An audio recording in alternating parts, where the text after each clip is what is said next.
투자자들에게 4월은 잔인한 달이었습니다. 뉴욕 증시의 나스닥은 13% 넘게 빠졌죠. 과연 진흙밭을 벗어날 수 있을까요?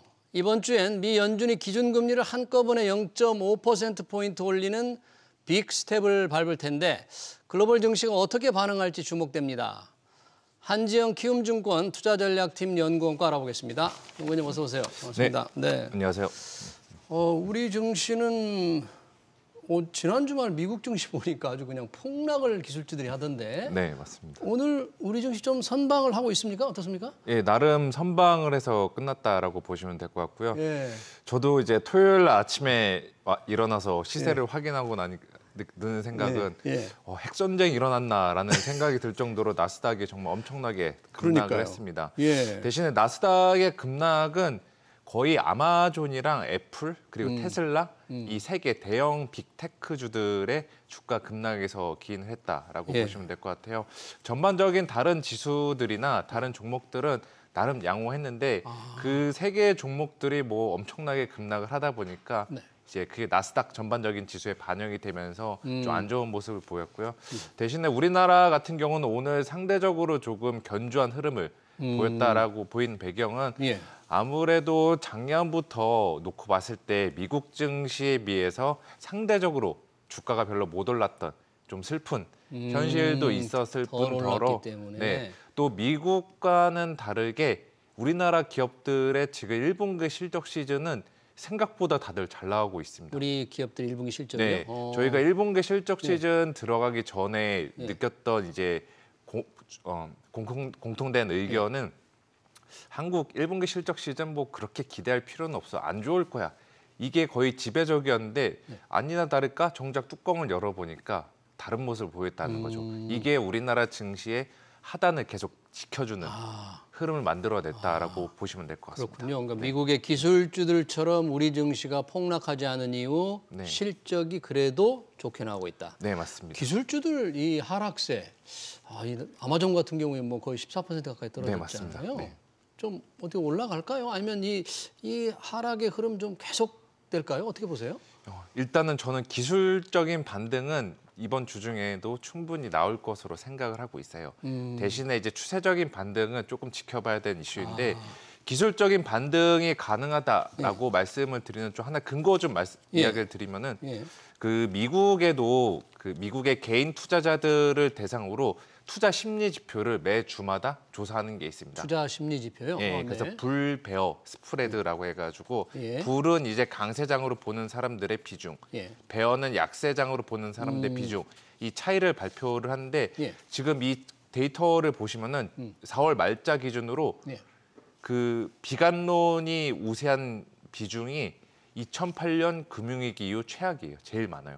비관론이 제일 많아요. 그런데 지금 생각해 보면은 과연 2008년 금융위기 이 시스템 리스크 정말 어마무시한 대형 위기급의 충격이 지금 왔나라고 보면은 저는 그건 아니라고 보고 있거든요. 그때와 같지 않은데도 그렇게 비관적이 높다. 네, 그 투자자들이 지금 너무나도 이제 마음을 졸이면서 주가 빠지면 어떡하지 하다 보니까 이게 이른바 자기 실현적인 예언을 만들어내면서 심리가 붕괴하고 지수가 붕괴하고 다시 심리가 붕괴하고 이런 악순환을 만들어내는 것 같은데 제가 말씀드렸다시피 현재의 비관론은 금융위기만큼 준하는 수준이지만 경제 펀더멘털이나 전반적인 금융시장 환경 또 기업들의 실적 환경을 보면은 그 정도 수준은 아니다. 그래서 저는 지금의 비관론은 굉장히 과도하기 때문에 낙폭과대 인식성 매수세는 충분히 이번 주에도 유입이 된다라고 보고 있습니다.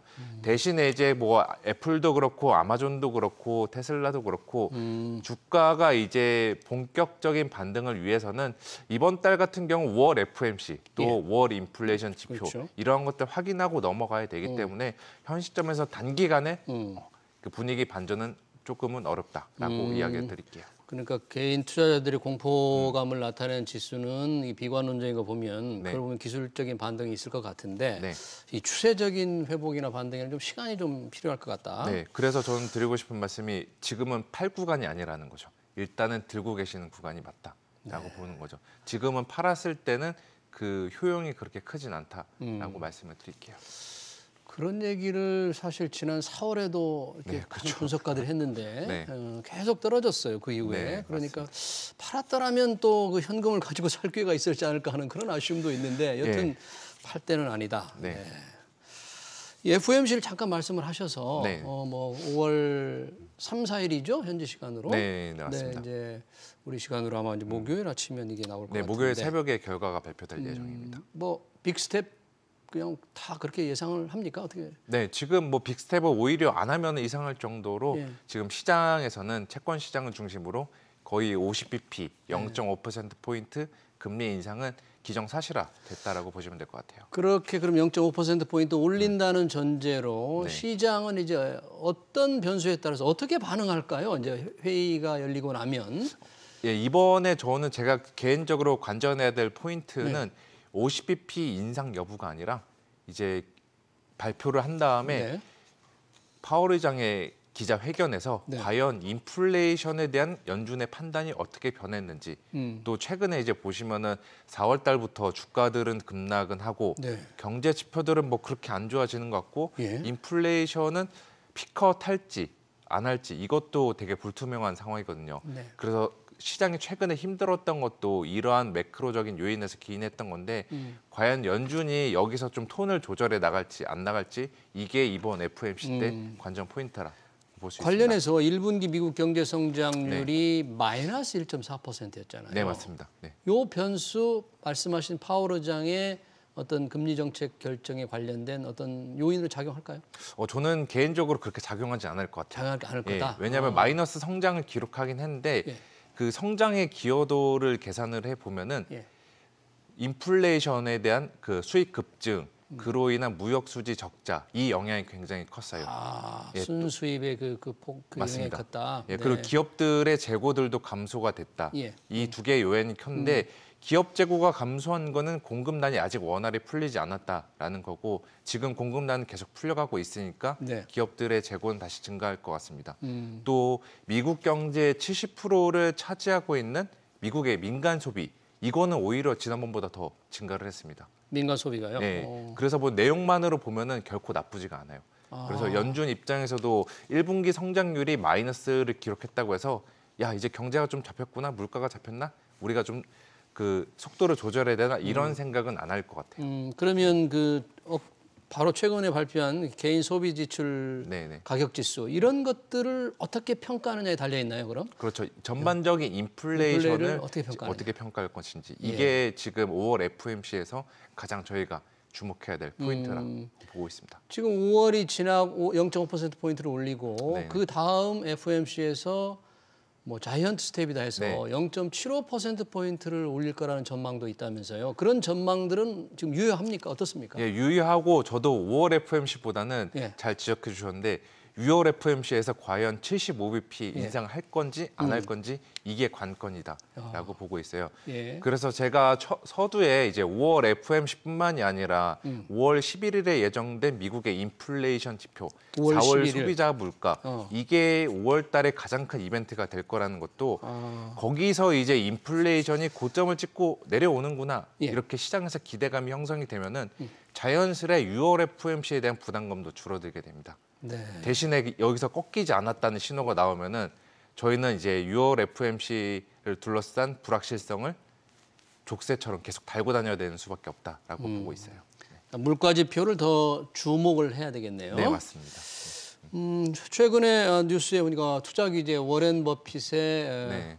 주총에서 뭐 많은 분들이 참여했던데 네, 맞습니다. 굉장히 많은 질문이 기자들과 오갔고 네.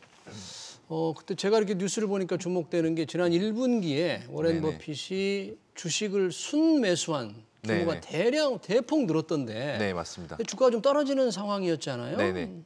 좀 공포감이 그 당시 좀 있었을 것 같은데 네. 어떻게 보십니까? 그 순매수 규모 늘어난 거. 네, 아무래도 이제 그분의 주특기가 아닐까라고 생각하고 있어요. 그분이 거의 자주 하는 말씀이 거리에 피가 낭자할 때 매수를 해라. 라는 게 그분의 주된 투자 철학 중 하나인데 예. 저희가 1분기 때 힘든 시기를 겪었었잖아요. 예. 그래서 이제 워렌 버핏 같은 가치 투자, 역발상 투자 같은 분들은 이제 그런 것들을 오히려 기회로 삼았다라고 보시면 될 것 같고 가장 뭐 많이 눈에 띄었던 거는 아무래도 에너지 기업들인 것 같습니다. 뭐 네. 쉐브론을 포함해서 에너지 관련 기업들에 대한 베팅을 굉장히 공격적으로 늘렸는데 저는 여기서 좀 드리고 싶은 말씀이 이제 저희가 이 기사나 뉴스들을 보면서 야 워렌 버핏 이 전설적인 투자 대가도 에너지 기업들 대규모로 매수했으니까 우리도 따라서 매수하면 좋지 않겠냐. 그렇지 않을까요? 예, 라는 생각이 드는데 저는 그 생각은 한번 재고해 보시는 게 좋다라고 왜요? 보고 있어요. 왜냐하면 워렌 버핏이 투자했을 때 가지고 있는 투자 기간은 저희가 생각하는 것보다 훨씬 깁니다. 워낙 장기로 투자하는 예, 거예요. 워낙 장기로. 그래서 저희가 뭐 그 워렌 버핏의 투자 철학을 배우는 것은 좋은데 예. 이것 샀다고 해서 바로 따라 사는 거는 조금 지양해야 될 필요가 있다라고 보고 있습니다. 워렌 버핏의 투자 방식은 그분에게 가장 잘 맞는 거지 일반인들에게 보편적으로 잘 맞는 투자가 아닐 수도 있거든요. 이거를 좀 염두에 두시면 좋을 것 같습니다. 네, 그렇군요. 뭐 최근 중국 증시 지난주 후반 조금 반등하는 모습을 보였는데 네네. 오늘부터는 좀 노동절 휴장에 들어갔어요. 네, 맞습니다. 좀 반등을 했지만 워낙 시장 분위기는 그렇게 좋지 않은 것 같은데 어떻게 평가를 하세요? 예, 분위기는 그동안 굉장히 좋지 않았었는데 그래도 4월 말부터 저희 주말 사이에 나름의 좀 좋은 소식들이 들려오고 있어요. 그래요? 네. 그래서 중국 그 주요 중앙 정부 측에서도 예.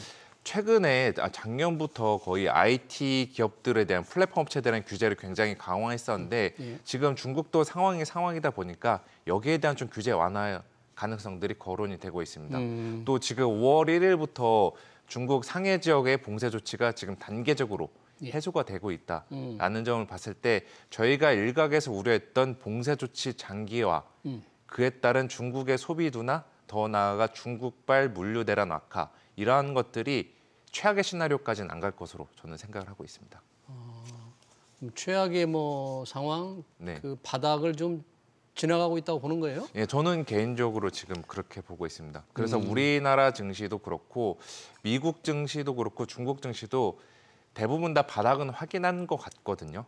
근데 이제 그래요? 문제는 바닥 확인한 다음에 위로 좀 시원한 반등이 나오기 위해서는 저희가 5월 달에도 연준의 이벤트 또 인플레이션 지표 이것들을 확인하고 넘어가야 된다라고 말씀을 드릴게요. 바닥을 확인하고 있는데 이게 바닥이 오름세로 반전할 수 있을까는 좀 지켜봐야 되는데요. 네, 맞습니다. 그 관련해서 가장 주목되는 게 지금 삼성전자입니다. 그렇죠. 삼성전자. 근데 오랜만에 지난주 후반 외국인들이 정말 오랜만에 순매수했잖아요. 네, 맞습니다. 오늘은 또 파는 것 같던데 외국인들 혹시 뭐 삼성전자에 대한 생각이 좀 바뀌었습니까?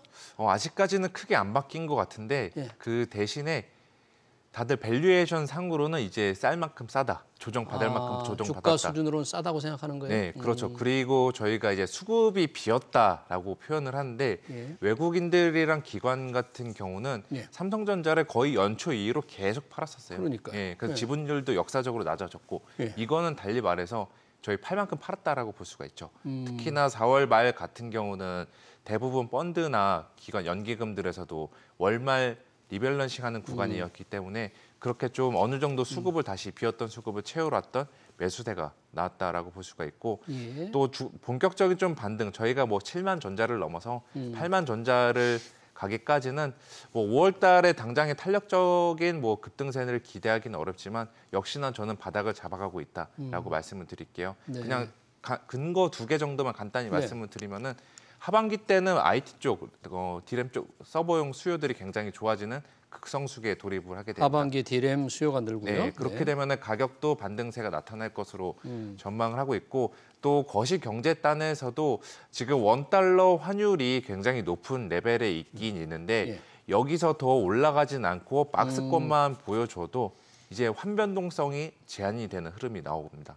그렇게 되면은 외국인들 입장에서도 예전에는 원달러 환율 급등으로에 대한 걱정으로 굉장히 우려를 많이 했고 그게 한국 증시에 대한 베팅을 선뜻 못하게 하는 유인이 됐었는데 이제 원달러 환율이 그냥 현재 레벨에서 박스권 흐름만 나와준다고 하더라도 그들 입장에서는 한층 더 그 부담이 덜해지는 거죠.